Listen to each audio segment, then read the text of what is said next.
The autumn air was cold, filling their lungs with the bitterness of decay. Over the town of Salem, hidden among the forests of Massachusetts, a dense gray fog hung heavily. 4 friends, 2 girls, Lily and Rebecca, and 2 guys, Jake and Sam, decided to escape the city's hustle and spend their weekend among forest trails, the spicy scents of decaying leaves, and the whispering trees. Little did they know, this journey would be their last. Straying off familiar paths, they delved deeper into the woods, where even the wind seemed to hold its breath, wary of disturbing the shadows within.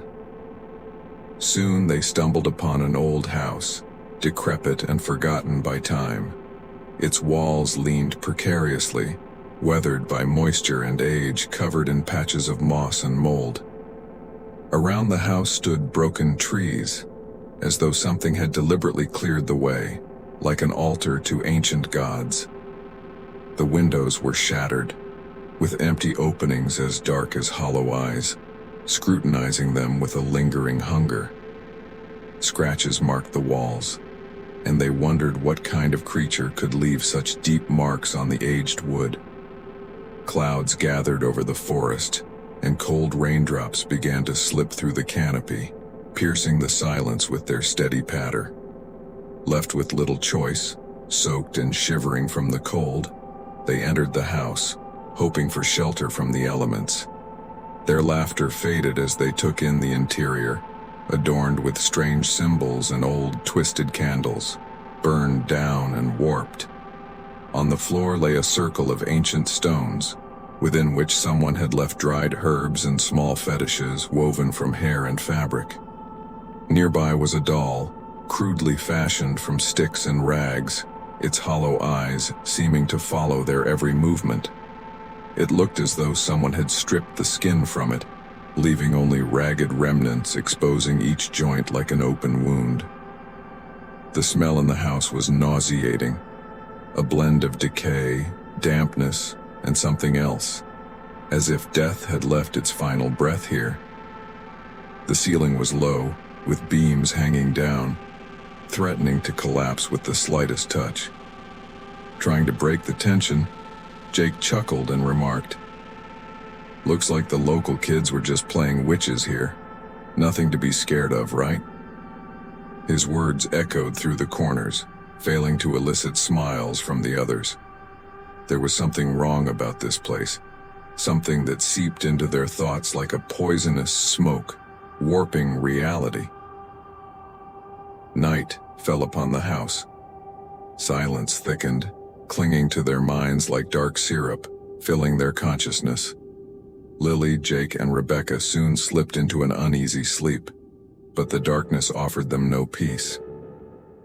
As soon as they closed their eyes, strange things began to happen.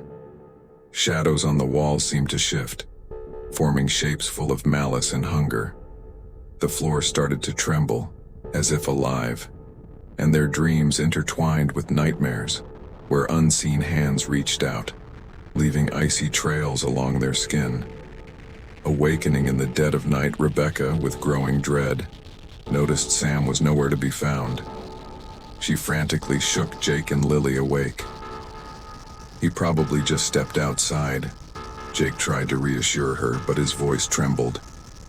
They began searching for Sam, but found no trace, no sign he'd ever been there.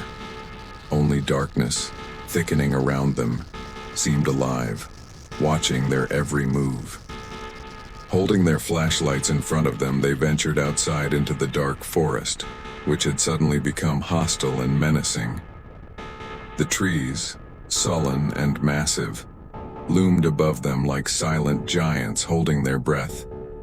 Branches reached out like hands, clutching at the unwary. The cold grew sharper with each step, and they felt as though someone or something was watching them, hidden within the impenetrable darkness. After an hour of searching, they stumbled upon a small clearing, where a fire burned at its center. The flames, eerie and hungry, tore through the dark sky with a crimson glow. Around the fire stood figures in masks, frozen in a perpetual dance, obeying an ancient ritual. The masks were crudely crafted from bark and animal bones, their eye sockets yawning like bottomless voids. Each figure clutched something, bones perhaps, or pieces of flesh stained with something dark. Sam, bound and motionless, lay near an altar carved from stone, with deep grooves leading into an unknown cave, black as the heart of night. Barely holding their terror in check, the friends hid behind the trees, scarcely daring to breathe, and watched as the darkness claimed their friend, drawing him toward an unknowable fate. Suddenly, a deep moaning sound emanated from the cave, growing louder like a whisper turning into a scream. Shadows cast by the fire began to twist and meld, taking on tangible form.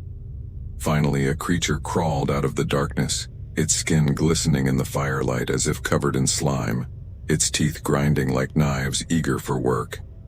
Its eyes burned with hatred, and its hands, clawed and sharp, reached toward Sam.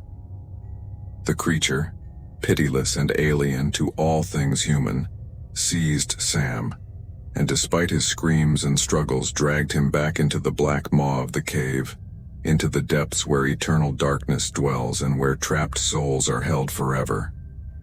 Rebecca could hold back no longer and let out a scream, her voice filled with horror, piercing the night. All those gathered around the fire turned in unison, their masks, seemingly alive, froze with impassive stares that drilled into the forest. It was as though each of them was staring directly into their souls, exposing their deepest fears. The masked figures began to move toward them, unnaturally, like puppets controlled by invisible strings. Lily grabbed Jake's hand, their breaths short and broken, but they couldn't tear their gaze away. They were paralyzed by a primal terror from which there was no escape. In a final whisper, Jake managed to say, "Run," and Rebecca bolted, leaving her friends behind, who were never seen again. They vanished, like shadows dissolving in the night, as if they had never existed. They say that sometimes, in this forest, you can still hear their voices, filled with fear and despair, calling out from the depths of time.